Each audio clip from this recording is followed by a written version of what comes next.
بسم اللہ الرحمن الرحیم۔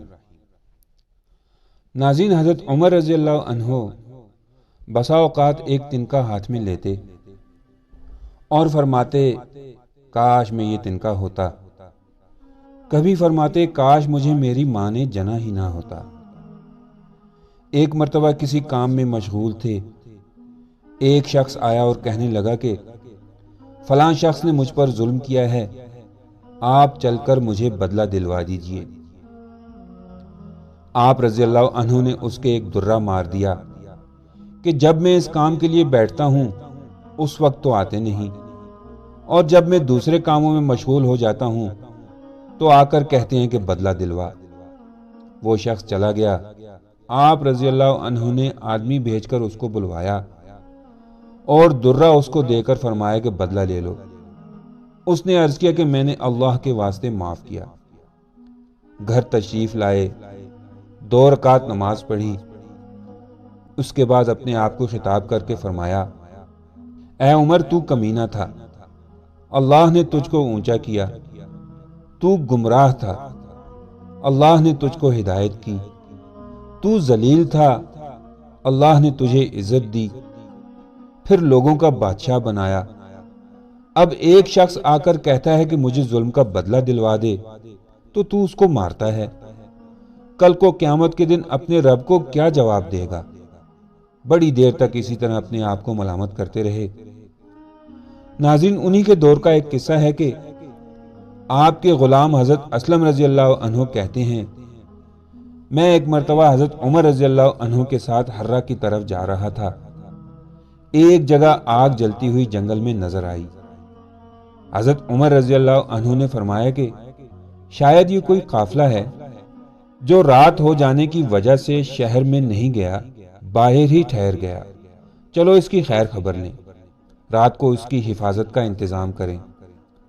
وہاں پہنچے تو دیکھا ایک عورت ہے جس کے ساتھ چند بچے ہیں جو رو رہے ہیں اور چلا رہے ہیں، اور ایک دیگچی چولہے پر رکھی ہے جس میں پانی بھرا ہوا ہے اور اس کے نیچے آگ جل رہی ہے۔ حضرت عمر رضی اللہ عنہ نے سلام کیا اور قریب آنے کی اجازت لے کر اس کے پاس گئے اور پوچھا کہ یہ بچے کیوں رو رہے ہیں؟ عورت نے کہا کہ بھوک سے لاچار ہو کر رو رہے ہیں۔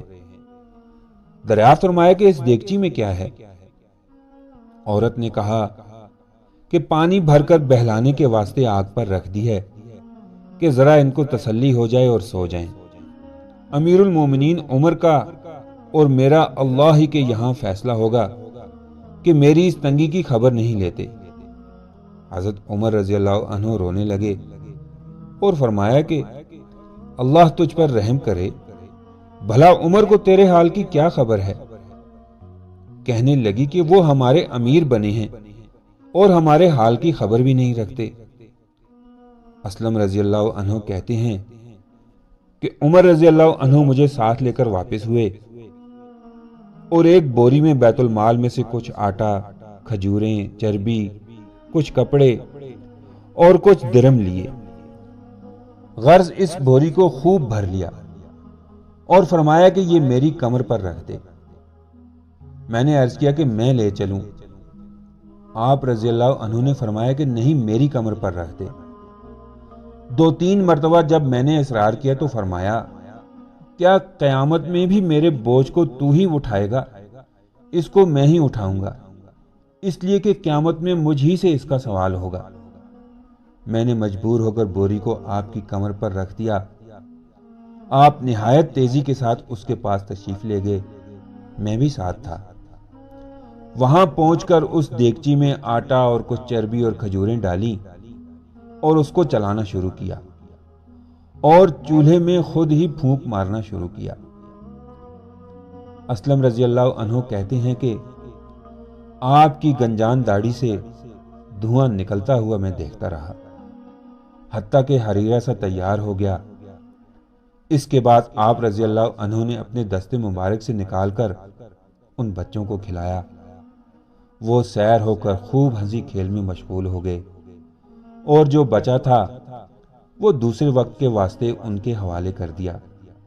وہ عورت بہت خوش ہوئی اور کہنے لگی اللہ تعالیٰ تمہیں جزائے خیر دے، تم تھے ہی اس کے مستحق کہ بجائے عمر کے تم ہی خلیفہ بنائے جاتے۔ حضرت عمر رضی اللہ عنہ نے اس کو تسلی دی اور فرمایا کہ جب تم خلیفہ کے پاس جاؤ گی تو مجھ کو بھی وہی پاؤ گی۔ پھر حضرت عمر رضی اللہ عنہ اس کے قریب ہی ذرا ہٹ کر زمین پر بیٹھ گئے اور تھوڑی دیر بیٹھنے کے بعد چلے آئے اور فرمایا کہ میں اس لیے بیٹھا تھا کہ میں نے ان بچوں کو روتے ہوئے دیکھا تھا، میرا دل چاہا کہ تھوڑی دیر ان کو ہنستے ہوئے بھی دیکھ لوں۔ ناظرین، ویڈیو پسند آئی ہو تو لائک کریں اور چینل کو سبسکرائب کریں۔ ملتے ہیں اگلی ویڈیو کے ساتھ، تب تک کے لیے اللہ حافظ۔